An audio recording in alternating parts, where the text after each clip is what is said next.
ఎన్టీఆర్ జిల్లా మైలవరం నియోజకవర్గం మైలవరం తెలుగుదేశం పార్టీ కార్యాలయంలో ఆ పార్టీ రాష్ట్ర ప్రధాన కార్యదర్శి మాజీ మంత్రి దేవినేని ఉమామహేశ్వరరావు కమెంట్స్. ముఖ్యమంత్రి జగన్మోహన్ రెడ్డి ప్రకటించిన నవరత్నాలు నవ మోసాలయ్యాయి. 730 హామీలలో అమలైంది 21 హామీలే. పాక్షికంగా అమలైంది 88 హామీలు. ఫస్ట్ క్లాస్ స్టూడెంట్ 15%తో ఫెయిల్ అయ్యారు. ముఖ్యమంత్రి స్థాయి వ్యక్తి దిగజారి వ్యక్తిగత దూషణలకు దిగుతున్నారు. ధాన్యం ప్రతి మార్కెట్ యార్డ్లలో దళారులకు దోపిడీకి గురవుతుంది. నీళ్లు సమయానికి ఇవ్వకపోవడం వలన లక్షలాది ఎకరాల్లో పంట నష్టం జరిగి రైతులు నష్టపోయారు. 500 కోట్లకు పైగా ఖర్చు పెట్టి రిషికొండని బోడిగుండు చేశారు. విజయవాడ వచ్చే సింగపూర్ ఫ్లైట్ని కూడా వైజాగ్ తరలించారు. ఎన్నికల ఫలితాలు రాగానే వైజాగ్ నుండి సింగపూర్ పారిపోయి అక్కడి నుండి ఎక్కడికైనా వెళ్ళిపోవడానికి ప్లాన్ సిద్ధం చేసుకున్నారు. అక్రమంగా దోచుకున్న కోట్ల రూపాయల 500 నోట్లను తూకం రూపంలో 16.5 కిలోల చొప్పున కట్టలు కట్టి తరలిస్తున్నారు. ల్యాండ్ టైటిలింగ్ పేరుతో కోర్టు అధికారులను తప్పించి ఒక అధికారి చేతిలో పెడుతున్నారు. ప్రజలు ఈ ప్రభుత్వం ఎప్పుడు పోతుందా అని ఎదురు చూస్తున్నారు. రాష్ట్ర స్థాయిలో ముద్దులు పెడుతూ 51 హామీలు ఇచ్చాడు. కేవలం ఒకటి హామీ అమలైంది. 6 పాక్షిక అమలు, 44, 86% దాంట్లో హామీలు కాగా రాష్ట్ర స్థాయి హామీలు. పాదయాత్రలో జిల్లా ప్లస్ నియోజకవర్గాల్లో 480 హామీలు ఇచ్చాడు. దాంట్లో కేవలం 3 అమలైనవి. పాక్షిక అమలు 9, మొత్తం 468, 95% పాదయాత్రలో నియోజకవర్గంలో ఆయన ఇచ్చిన హామీలన్నీ కూడా అమలు కావాలి. మొత్తంగా చూస్తే ఇటు నవరత్నాలు, మేనిఫెస్టో, పాదయాత్ర హామీలు రాష్ట్ర స్థాయి, జిల్లా స్థాయి అన్నీ కలిపితే 730లో అమలైన కేవలం 21, పాక్షిక అమలు 88, అమలు కానీ 621, 85% అమలు కానీ. ఈ మొత్తం కూడా మీకు ఇప్పుడు ఇస్తాను డీటెయిల్స్ అన్నీ కూడా చూడండి. ఏ విధంగా జిల్లాల వారీగా మన రాష్ట్ర తెలుగుదేశం పార్టీ లైబ్రరీలో ఇతను ఇచ్చిన హామీలు కానీ, ఇతను ఇచ్చిన వాగ్దానాలు కానీ ఇవన్నీ కూడా ఉన్నాయి. ఇవన్నీ కూడా తెరిచిన పుస్తకంలాగా ప్రతి ఒక్కళ్ళకు కూడా ఇవన్నీ కూడా ఇది నోటి మాటలు కాదు, మొత్తం కాగిత రూపంలో మీడియాకి ఇస్తున్నాం. వాళ్ళు కూడా మనస్ఫూర్తిగా అభినందిస్తున్నా.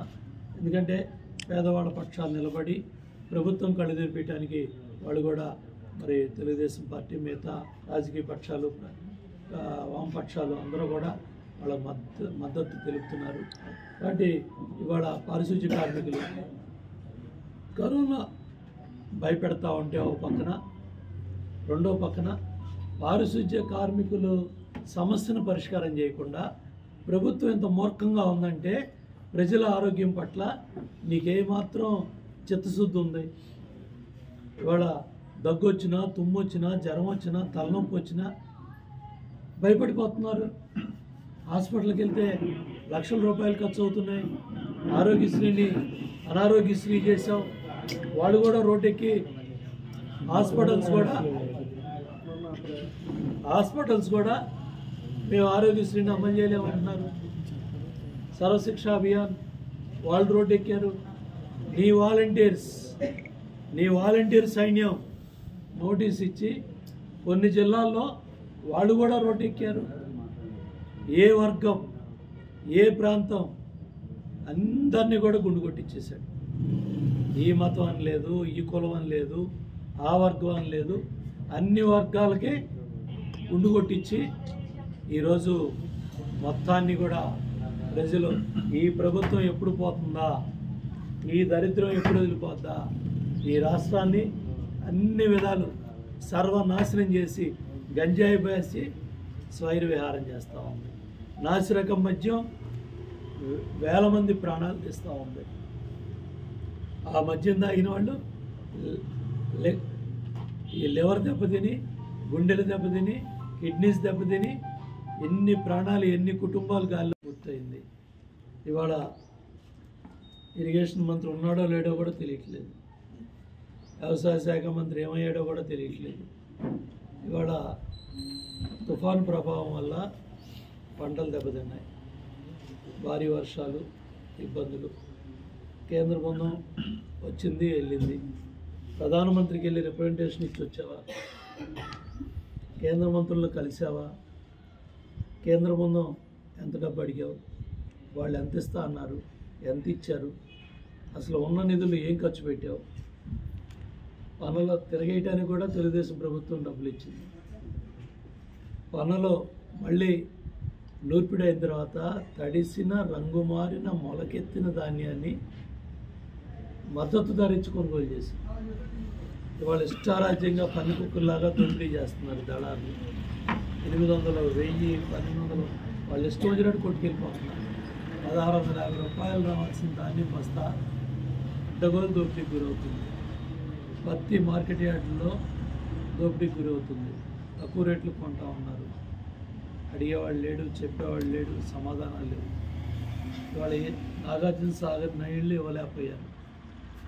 ట్యూబులు పెట్టుకొని నానా బాధలు పడి కరెంట్ 24 గంటలు కాదు, 18 గంటలు కాదు, 12 గంటలు కాదు, 9 గంటలు కూడా కరెంట్ ఇవ్వలేకపోయారు. కష్టపడి ఇది మనం షాపుల్లో చూస్తాం కదా, ఇప్పుడు ఏం చేస్తున్నారంటే ఆ మెషిన్లు కూడా పనిచేయకపోయేపాటికి 1 కోటి రూపాయలని ఒక తూకం చేస్తున్నారంట. ఇన్ని కేజీలని 1 కోటి రూపాయల నోట్లు ఎన్ని తూకాలు ఎన్ని కేజీలు వస్తాయో మన సీనియర్ అడిగితే చెప్తాడు. 1,00,000 రూపాయలకి 10,000కి చెప్పగలడు. ఏమా 1,00,000 రూపాయలు నువ్వు పెట్టేస్తే ఎన్ని గ్రాములు వస్తాయి, ఎన్ని కిలోలు వస్తాయి చెప్పగలవు కదా. అట్లా 1 కోటి రూపాయలని తూకం వేశారంట. మీరు ఇప్పుడు వచ్చే నోట్లు ఏంటి, ఉన్న నోట్లు ఏంటి 500, 200, 100, 200. ముఖ్యమంత్రి గారి స్థాయి కాబట్టి 100, 200 తీసుకెళ్ళరు. 500 చూడండి. మీకెట్ట తెలిసింది ఇవన్నీ? రియల్ ఎస్టేట్ వాళ్ళు తెలుస్తాయి. అయితే ఈ 500లో నీకు అధికారం ఇచ్చారు. 151 సీట్లు, 22 ఎంపీలు ఇచ్చారు. ఇవాళ 31 మంది ఎంపీలను పెట్టుకున్నావు రాజ్యసభ, లోక్సభ. కేంద్రం నుంచి ఏమైనా అడిగి తెస్తున్నావా? ప్రత్యేక హోదా మాట తప్పావు, పోలవరాన్ని ముంచేశావు, అమరావతిని చిదిమేశావు, రైల్వే జోన్ విశాఖ ఊసేలేదు, విశాఖ స్టీల్ భూములు అమ్ములేస్తున్నావు, విశాఖ ఫ్యాక్టరీ అమ్మకానికి పెట్టావు, కడప స్టైలు 2 సార్లు శంకుస్థాపన చేశావు, ఇరిగేషన్ ప్రాజెక్టులు 68,000 కోట్లు ఖర్చు పెట్టాం, గాలికి వదిలేసావు. టోటల్గా వ్యవస్థలన్నీ చంపేశావు, చిదిమేశావు. ఇవాళ నీ మాట వినడానికి ఏ పోలీసు, ఏ రెవెన్యూ యంత్రాంగం కూడా సిద్ధంగా లేదు.